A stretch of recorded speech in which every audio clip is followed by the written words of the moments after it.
Weşangerên Kurdî ji ber rewşê bigazînin di pêşengeha Pirtûkana Amedê de ji dûsûdê zêdetir weşanxane standên xwe vekirin ji wan 31 wan weşanxaneyên Kurdî ne. Lê weşanger dibêjin ev roja şeşan e pêşengehê ye.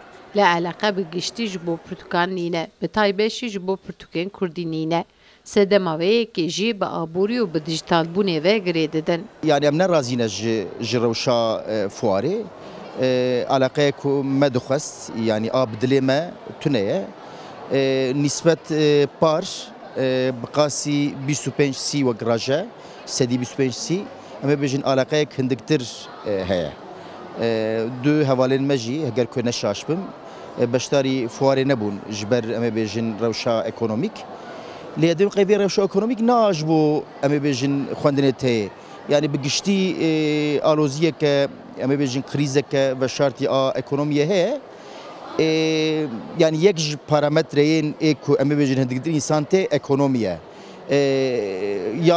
Yadin em ê bêjin belkî alaqeya a bi giştî a ji bo Pirtûkan ne ji bo Kurdî tenê ji bo Tirkî jî bi giştî bi belavbûna sosyal medyayê êdî sosyal medya wextekî gelkî mezin a insana a wextê rojane terxan dike. Wekî tê zanin zimanê Kurdî li Bakur zimanê perwerdê nîne.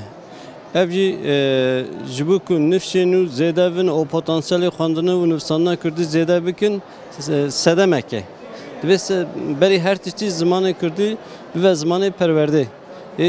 Tiştê din jî divê saziyên kulser Kurdî û serçanda Kurdî xebat dikin zêdehî guh bidin xwendin û nivîsandinê û fuara.